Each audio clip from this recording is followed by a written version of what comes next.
ಏನಾಗ್ತದಂದ್ರೆ ಇವತ್ತಿನ ಸಮಾಜದಲ್ಲಿ ಕೆಲಸ ಮಾಡೋದು ಬಹಳ ಕಷ್ಟ ಇದೆ. ಬಾಬಾ ಸಾಹೇಬ್ ಅಂಬೇಡ್ಕರ್ ಅವರು ಒಂದು ವಿಷಯದಲ್ಲಿ ಕಣ್ಣೀರ್ ಹಾಕಿದ್ರು ಅಂತೇಳಿ ಹೇಳ್ತಾರೆ. ಬಾಬಾ ಸಾಹೇಬ್ ಅಂಬೇಡ್ಕರ್ ಅವರು ಈ ಸಮಾಜದ ಸಲುವಾಗಿ ತಮ್ಮನ್ನು ತಾವು ಪೂರ್ತಿಯಾಗಿ ಅರ್ಪಿಸಿಕೊಂಡು ಆ ಮನುಷ್ಯ ಇನ್ನೂ ಹೆಚ್ಚು ದಿನ ಬದುಕಬಹುದಾಗಿತ್ತು.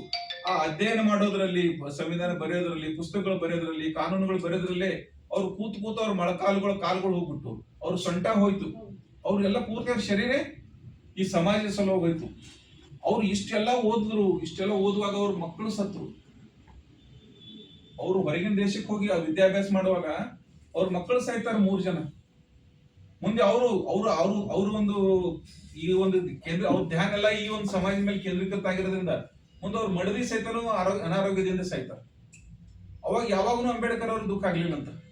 ನಾನೊಂದು ಕೆಲಸ ಮಾಡಿಕೊಂಡಿದ್ದೀನಿ, ಇದನ್ನ ತ್ಯಾಗ ಮಾಡ್ಬೇಕಾಗ್ತದ, ಇದನ್ನ ಕರ್ತವ್ಯ ಅದ, ಒಂದು ಪಡಿಬೇಕಾದ್ರೆ ಇನ್ನೊಂದು ಹೋಗ್ಬಹುದು. ಅದಕ್ಕಾಗ ಅವ್ರು ಒಂದೇನಿತ್ತು, ನಾನು ಒಬ್ಬರು 3-4 ಜನ ಮಕ್ಕಳು ಸತ್ತರು ಏನಾಯ್ತು, ನನ್ಗಿನ ಲಕ್ಷಾಂತರ ಕೋಟ್ಯಾಂತರ ನನ್ನ ದೇಶದ ಜನ ನನ್ನಲ್ಲಿ ಇದಾರಲ್ಲ, ಈ ಮಕ್ಕಳ ಭವಿಷ್ಯದ ಸಲುವಾಗಿ ನಾನು 1-2 ಮಕ್ಕಳನ್ನ ಕಳ್ಕೊಂಡ್ರು ಪರವಾಗಿಲ್ಲ ಅಂತೇಳಿ ಅಂಬೇಡ್ಕರ್ ಅವರು ಅವತ್ತಿನ ದಿನ ಆ ಒಂದು ಉದ್ದೇಶ ತಗೊಂಡು ಸಂವಿಧಾನ ಬರೆದ್ರು. ಅವರು ಕಣ್ಣಿದ್ರೆ ಆ ಸಂವಿಧಾನದ ಲಾಭನ ತಗೊಂಡ್ರು. ಕೆಲವೊಬ್ರು ಲಾಭ ತಗೊಂಡು ನೌಕರಿಗೆ ಬಂದ್ರು. ಲಾಭ ಮಾಡ್ಕೊಂಡವ್ರು ಅವ್ರು ಏನ್ ತಿಳ್ಕೊಂಡ್ರು, ಅಂಬೇಡ್ಕರ್ ಅವರು ನಾನು ಮಾಡದಂತ ತ್ಯಾಗ ಈ ನನ್ನ ಜನರಿಗೆ ಸ್ವಲ್ಪ ಅನುಕೂಲ ಮಾಡಿಕೊಟ್ಟರೆ ಇವ್ರನ್ನು ಮುಂದಿನ ದಿನಗಳೊಳಗೆ ಎಲ್ಲರಿಗೂ ಹೋಗಿ ಸಹಾಯ ಮಾಡ್ತಾರ ಅಂತಕ್ಕಂಥ ಭಾವನೆ ಅಂಬೇಡ್ಕರ್ ಅವರಿಗಿತ್ತು. ಆದ್ರೆ ಅದು ಮುಂದೆ ಹಂಗ ಆಗ್ಲಿಲ್ಲ. ಯಾರು ಅಂಬೇಡ್ಕರ್ ಅವರ ಸಂವಿಧಾನದ ಫಲ ಉಂಡಿದ್ರು, ಲಾಭ ಉಂಡಿದ್ರು, ಅವರು ತಿರುಗಿ ತನ್ನ ಸಮಾಜವನ್ನು ನೋಡ್ಲಿಲ್ಲ. ಅಂಬೇಡ್ಕರ್ದ ಏನ್ ವಿಚಾರ ಇತ್ತು, ನೀನು ನಿನ್ನ ತಂದೆ ತಾಯಿ ಋಣ ತೀರ್ಸು, ನೀನು ನಿನ್ನ ಬಂಧು ಬಳಗದ ಋಣ ತೀರ್ಸು, ನೀನು ನಿನ್ನ ಸಮಾಜದ ಋಣ ತೀರ್ಸು ಅಂತ ಹೇಳಿತ್ತು. ಆದ್ರೂ ಮುಂದಿನವರು ಆ ಸಮಾಜಕ್ಕೆ ತಿರುಗಿ ನೋಡ್ಲಿಲ್ಲ. ಬರೀ ಸರ್ಕಾರಿ ನೌಕರಿ ಆದ್ರು, IAS ಆದ್ರು, IPS ಆದ್ರು, ಸರ್ಕಾರಿ ಹುದ್ದೆಗಳು ಹೋದ್ರು, ಸಂಡೇ ದಿನ ಸುಟ್ಟಿ ಕೊಟ್ಟಾಗಿ ಎಂಜಾಯ್ ಮಾಡಿದ್ರು ಹೊರತಾಗಿ ಸಂಡೇ ದಿನ ಯಾರು ಹೋಗಿ ಬಡ ಮಕ್ಕಳಿಗೆ ಹೋಗಿ ಟ್ಯೂಷನ್ ಹೇಳಿಲ್ಲ. ಯಾರು ತಿರುಗಿ ಹೋಗಿ ತನ್ನ ಸಮಾಜ ಹೆಂಗಂತೇಳಿ ನೋಡ್ಲಿಲ್ಲ. ಅವಾಗ ಕಣ್ಣೀರ್ ಹಾಕಿದ್ರು ಅಂಬೇಡ್ಕರ್ ಅವರು ಅಂತ ಹೇಳ್ತಾರೆ. ಅದಕ್ಕೆ ಇವತ್ತಿಂದನೇ ಏನಾಗ್ತದೆ ಬಂಧುಗಳೇ, ನಾವು ತ್ಯಾಗ ಮಾಡ್ಬೇಕಾಗ್ತದೆ, ಸ್ವಲ್ಪ ಆದ್ರೂ ತ್ಯಾಗ ಮಾಡ್ಬೇಕಾಗ್ತದೆ. ನಾವು ನಮ್ಮ ಸಮಾಜಕ್ಕಾಗಿ ವರ್ಷದೊಳಗೆ ಒಂದು 10 ದಿನ ಆದ್ರೂ ನಾವು ಮೀಸಲಿಡ್ಬೇಕಾಗ್ತದೆ, ಒಂದು 20 ದಿನ ಆದ್ರೂ ಮೀಸಲಿಡ್ಬೇಕಾಗ್ತದೆ, ಒಂದು ತಿಂಗಳಾದ್ರೂ ನಾವೆಲ್ಲ ಮೀಸಲಿಡ್ಬೇಕಾಗ್ತದೆ, ಅಥವಾ ದಿನಕ್ಕೆ 1-2 ಗಂಟೆ ಆದ್ರೂ ನಾವು ನಮ್ಮ ಸಮಾಜದ ಸಲುವಾಗಿ ನಾವು ಮೀಸಲಿಡ್ಬೇಕಾಗ್ತದೆ. ಅಂದಾಗ ಮಾತ್ರ ಸಮಾಜದ ಕೆಲಸಗಳು ಆಗ್ತಾವ. ಸಮಾಜದ ಕೆಲಸ ತಾನೇ ಆಗ್ತಾವ ಅಂತ ಕೇಳಿದ್ರೆ ಆಗಲ್ಲ, ದಯವಿಟ್ಟು ಸಾಧ್ಯ ಇಲ್ಲ. ಸಮಾಜಕ್ಕಾಗಿ ನಾವು ಸಮರ್ಪಣೆ ಮಾಡ್ಕೋಬೇಕಾಗ್ತದೆ, ಸಮಾಜಕ್ಕಾಗಿ ನಾವು ದುಡಿನೇಬೇಕಾಗ್ತದೆ, ಸಮಾಜಕ್ಕಾಗಿ ನಾವು ಟೈಮ್ ಕೊಡ್ಬೇಕಾಗ್ತದೆ. ಅದಕ್ಕೆ ನಾನೇನು ಹೇಳ್ಕೊಟ್ಟಿದ್ದೀನಿ ಅಂದ್ರೆ, ಮುಂದಿನ ದಿನಗಳಲ್ಲಿ ಈ ಒಂದು ನಿಗಮದ ಲಾಭ ಆಗಿರ್ಬೋದು, ಸರ್ಕಾರದ ಲಾಭಗಳಾಗಿರ್ಬೋದು, ನಮ್ಮ ಸಮಾಜಕ್ಕೆ ಎಲ್ಲೆಲ್ಲಿ ಬಂದು ಮುಟ್ಟಿಲ್ಲ ಅಂತ ನೀವು ಕರಿತೀರಿ, ನಾನು ಆ ಜಿಲ್ಲೆಗಳಿಗೆ ಬರ್ತೀನಿ, ಆ ತಾಲೂಕಕ್ಕೆ ಬರ್ತೀನಿ, ಅಲ್ಲಿ ಬಂದು ಅಲ್ಲಿರ್ತಕ್ಕಂಥ ಅಧಿಕಾರಿಗಳ ಜೊತೆ ಕೂತು ಮಾತಾಡೋಣ. ಯಾಕೆ ನಮ್ಮವ್ರಿಗೆ ಈ ಒಂದು ಸೌಲಭ್ಯಗಳು ಸಿಗ್ಲಿಲ್ಲ, ವಿಶ್ವಕರ್ಮದ ನಿಗಮದ ಸೌಲಭ್ಯಗಳು ನಾವು ಇಲ್ಲಿವರೆಗೂ ತಗೊಂಡಿಲ್ಲ ಅನ್ನೋ ನೋವು ಇದೆಯಲ್ಲ, ಈ ನೋವು ಖಂಡಿತ ಮುಂದುವರಿಬಾರ್ದು. ನಮ್ಮ ಹಕ್ಕು, ನಮ್ಗೆ 5 ಜನ ಅಣ್ತಂಬ್ರ ಅಂತ ಏನ್ ಹೇಳ್ತೀವಲ್ಲ, ಆ 5ರಲ್ಲಿ 1 ಪಾಲು ನಮ್ಮ ಕಂಬಾರಿ ಸಿಗಲೇಬೇಕು. ಅದು ಸಿಗಲಿಲ್ಲ ಅಂತಂದ್ರೆ ನಾವು ಇನ್ ಮುಂದೆ ಸುಮ್ಮನೆ ಇರಂಗಿಲ್ಲ. ನಮ್ಮ ಹಕ್ಕು ನಾವು ಪಡೆಯೋ ಸಲುವಾಗಿ ನಾವು ಪ್ರತಿ ಜಿಲ್ಲೆಯಲ್ಲಿ ಸಭೆ ಮಾಡೋಣ, ಪ್ರತಿ ತಾಲೂಕುಗಳಲ್ಲೂ ಸಹಿತ ಸಂಪರ್ಕ ಮಾಡೋಣ. ನೀವು ಯಾವ್ಯಾವ ಜಿಲ್ಲೆ ಕರಿತೀರಿ, ನಾನು ಖಂಡಿತವಾಗ ಆ ಜಿಲ್ಲೆಗೆ ಬರ್ತೀನಿ. ಸಮಯ ನೀವೇ ನಿಗದಿ ಮಾಡಿ ಹೇಳ್ರಿ, ನಾನು ಬರ್ತೀನಿ ಅಂದ್ರೆ ಅಲ್ಲಿ ಬರೀ ಸಭೆ ಮಾಡೋದು ಬೇಡ, ನಾವು ಅಧಿಕಾರಿಗಳ ಜೊತೆ ಕೂತ್ ಚರ್ಚೆ ಮಾಡೋಣ. ನಾನು ಯಾವ ಜಿಲ್ಲೆಗೆ ಬರ್ತೀನಿ, ಅಲ್ಲಿ ಸಂಬಂಧಪಟ್ಟ ಹಿಂದುಳಿದ ವರ್ಗಗಳ ಇಲಾಖೆಗೆ ನಮ್ಮನ್ನು ಕರ್ಕೊಂಡು ಹೋಗ್ಬೇಕು. ಅಲ್ಲಿ ಹೋದಾಗ ನಾವು ಅಧಿಕಾರಿಗೆ ಕೇಳ್ತೀವಿ, ಸರ್ ವಿಶ್ವಕರ್ಮ ನಿಗಮದಲ್ಲಿ ಕಂಬಾರರಿಗೆ ಏನೇನು ಸೌಲಭ್ಯಗಳು ಕೊಟ್ಟಿರಿ ಅಂತ ಕೇಳ್ಬೇಕಾಗ್ತದೆ. ಅಂದಾಗ ಅವ್ರಿಗೆ ನೆನಪಿಗೆ ಬರ್ತದೆ.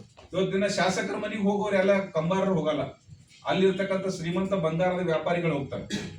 ಈ ಕಂಬಾರಿಕೆ ಮಾಡೋರಾಗ್ಲಿ, ಮರ ಕೆಲಸ ಮಾಡೋರಾಗ್ಲಿ, ಶಿಲ್ಪಿಗಳಾಗ್ಲಿ, ಇವ್ರು ಯಾರು ಶಾಸಕರ ಗಮನಕ್ಕೂ ಬರೋದಿಲ್ಲ.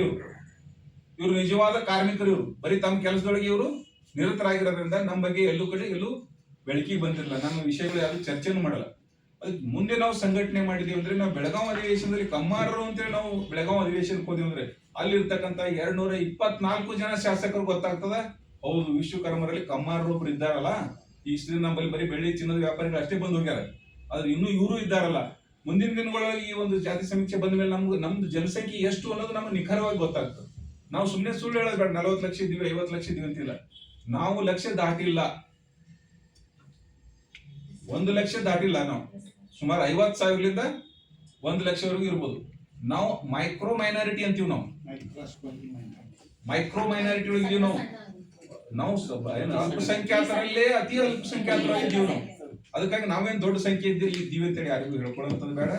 ಅದಕ್ಕೆ ಮುಂದಿನ ದಿನಗಳೊಳಗೆ ನಾವು ಇವತ್ತಿನ ದಿನ ಇಲ್ಲಿಂದ ಏನ್ ಮೀಟಿಂಗ್ ಕರೆದಿ ನಾವು ಎದ್ದು ಹೋದವರು ನಮ್ಮ ಸಂಬಂಧಪಟ್ಟ ಎಲ್ಲ ಜಿಲ್ಲಾ ತಾಲೂಕುಗಳಿಗೆ ಫೋನ್ ಮಾಡುವ ಮೂಲಕ ಇವತ್ತಿನ ದಿನ ಇವರು ನಮ್ಮ ರಂಗಸ್ವಾಮಿ ಅವರು ಡೇಟ್ ತಗೊಳ್ತಾರೆ.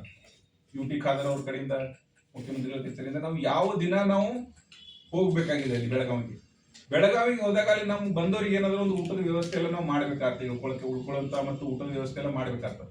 ಆ ನಿಟ್ಟಿನೊಳಗೂ ಸ್ವಲ್ಪ ನಾವೆಲ್ಲ ಪ್ರಮುಖರೆಲ್ಲ ಕೂತ್ಕೊಂಡು ಆಮೇಲೆ ಚರ್ಚೆ ಮಾಡೋಣ. ನಾವೆಲ್ಲ ನಮ್ಮ ಕಡೆಯಿಂದ ಏನ್ ಮಾಡಕ್ ಸಾಧ್ಯ ಅದ. ನಮ್ಮ ಒಂದು ಉತ್ತರ ಕರ್ನಾಟಕದಿಂದ ಬರ್ಬೇಕಾದ್ರೆ ಅಲ್ಲಿ ನಮ್ಮ ಮುಗುಳ್ಕೊಡ ಮಠ ಅಂತಂದ್ರಿ, ಮುಗುಳ್ಕೊಡದ ಮಠ ಇದೆ ಮುಗುಳ್ಕೊಡ. ಆ ಭಾಗದಲ್ಲಿ ಬರೋರೆಲ್ಲ ಅಲ್ಲಿ ಮುಕ್ಕಾಂ ಮಾಡಿ ಅಲ್ಲೆಲ್ಲ ಫ್ರೆಶ್ ಅಪ್ ಆಗಿ ಅವ್ರು ಬರ್ಬೋದು. ನೀವು ಈ ಕಡೆಯಿಂದ ಬರ್ಬೇಕಾದ್ರೆ ನಮ್ಮ ಗುರುಗಳ ಮಠ ಇದೆ ಅಂತೇಳಿ ರಂಗಸ್ವಾಮಿ ಅವ್ರು ಹೇಳ್ತಾ ಇದ್ದಾರೆ, ಅಲ್ಲಿ ವ್ಯವಸ್ಥೆ ಮಾಡೋಣ. ಬಂದವರಿಗೆ ಉಳ್ಕೊಳ್ಳುವಂತ ಊಟದ ವ್ಯವಸ್ಥೆ ಎಲ್ಲ ನಾವು ಅಲ್ಲಿ ಮಾಡೋಣ. ಅವ್ರವ್ರ ಸ್ವಂತ ಖರ್ಚಿನಲ್ಲಿ ಬರಲಿ. ಸ್ವಂತ ಖರ್ಚಿನಲ್ಲಿ ಬರೋದಾದ್ರೆ ನಮ್ಮ ಸಮುದಾಯದವ್ರು ಯಾರಾದ್ರೂ ದಾನಿಗಳಾಗಿ ದಯವಿಟ್ಟು ಯಾರ MLA ಮನೆಗೂ ಹೋಗಿ, ಯಾರ MLA ಮನೆ ಮುಂದೆ ಹೋಗಿ ನಿಂದಾಗ ಬೇಡ. ನಾವು ನಮ್ಗೊಂದು ಜೀಪ್ ಕೊಡ್ರಿ, ನಾವು ಹೋಗ್ತೀವಿ ಬೆಳಗಾವಿ ಅಂತೇಳಿ ನಾವು ಯಾವುದೇ MLA ಯಾವುದೇ ಆಫೀಸರ್ ಮನೆಗೂ ಹೋಗೋದು ಬೇಡ. ನಮ್ಮ ಸಮುದಾಯದ ಆಫೀಸರ್ ಮನೆಗೆ ಹೋಗ್ರಿ, ನಮ್ಮ ಸಮುದಾಯದ ಮನೆಗೆ ಹೋಗ್ರಿ, ಹೊರತಾಗಿ ಬೇರೆಯವ್ರ ಮನೆಗೆ ಹೋಗಿ ನಾವು ಭಿಕ್ಷೆ ಬಿಡ್ಕೊಂಡು ನಾವು ಅಧಿವೇಶನಕ್ಕೆ ಹೋಗುವಂತ ಅನಿವಾರ್ಯತೆ ನಮಗಿಲ್ಲ. ನಮ್ಮ ಕೈಲಿ ಆದಷ್ಟು ನಾವು ಇಡೀ ಕರ್ನಾಟಕದ ನಾವು ಒಂದು 50 ಜೀಪ್ ಹೋಗ್ಲಿ, ಒಂದು 100 ಜೀಪ್ ಹೋಗ್ಲಿ, ನಾವು ಹೋದವರೆಲ್ಲ ಗಟ್ಟಿ ಧ್ವನಿ ಒಳಗೆ ಕೇಳೋಣ, ನಮ್ಮ ಹಕ್ಕಿಗಾಗಿ ಕೇಳೋಣ. ಅಲ್ಲಿ ಏನ್ ಪೊಲಿಟಿಕಲ್ ಇನ್ಫ್ಲೂಯೆನ್ಸ್ ಬೇಕು ಅದು ನಾನು ಮಾಡ್ತೀನಿ.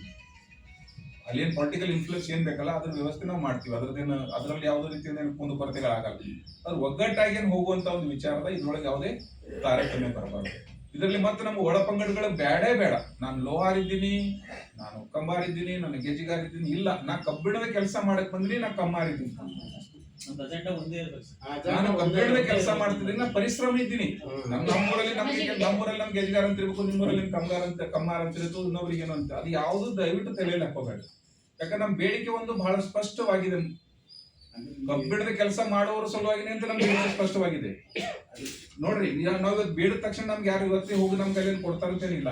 ನಮ್ಮ ಹೋರಾಟದೊಳಗೆ ಏನಾದ್ರೂ ಒಡಕು ಮೂಡಿಸುವಂತ ಕೆಲಸ ಬೇರೆಯವ್ರು ಮಾಡ್ತಾರೆ. ನೀವು ಲೋಹಾರ್ ಇದ್ರಿ ಅಂತ ನನಗೆ ಹೇಳ್ತಾರೆ, ಮತ್ತೊಬ್ರು ಇವ್ರಿಗೆ ಏನ್ ಹೇಳ್ತಾರೆ, ನೀವು ಗೆಜ್ಗಾರ್ ಇದ್ರಿ ಅಂತ ಹೇಳ್ತಾರೆ, ಇನ್ನೊಬ್ರಿಗೆ ಹೇಳ್ತಾರೆ ನೀವು ಕಮ್ಮಾರ್ ಇದ್ರಿ ಅಂತ ಹೇಳ್ತಾರೆ. ಒಡಕು ಮೂಡಿಸುವಂತ ಕೆಲಸ ಮಾಡ್ತಾರ. ಅಲ್ಲಿ ಬಹಳ ನಾವು ಜಾಗೃತಿಯಿಂದ ಕೆಲಸ ಮಾಡ್ಬೇಕಾದ್ರೆ, ಒಮ್ಮನಸ್ಸಿನಿಂದ ಕೆಲಸ ಮಾಡ್ಬೇಕಾದ್ರೆ. ಇದ್ರಲ್ಲಿ ಯಾರು ಬಂದು ನಾವು ಲೀಡರ್ಶಿಪ್ ತಗೋಬೇಕು, ನಾವೇನೋ ಆಗ್ಬೇಕು ಅಂತೇಳಿ ಬಂದವರಲ್ಲ. ನಾನಂತರೂ ಹೇಳ್ತೀನಿ, ನನಗೆ ಇಲ್ಲಿ ಬಂದು ಏನು ಆಗ್ಬೇಕಾಗಿಲ್ಲ.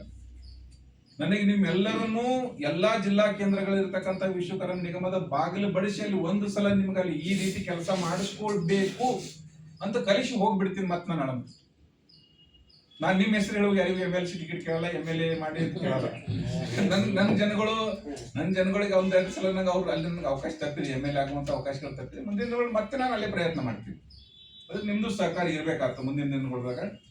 ಇವತ್ತು ಈ 2-3 ಬೇಡಿಕೆಗಳು ಪ್ರಮುಖವಾಗಿದೆ. ಇನ್ನು ಉಳಿದ ಬೇಡಿಕೆಗಳು ನೀವು ರಂಗಸ್ವಾಮಿ ಅವರು ನೀವು ಹೇಳ್ಬೇಕು, ಮತ್ತು ಗುರುಗಳಿಂದ ಆಶೀರ್ವಚನ ನೀಡ್ತಾರೆ. ಇದಕ್ಕೆ ಸಂಬಂಧಪಟ್ಟಿಗೆ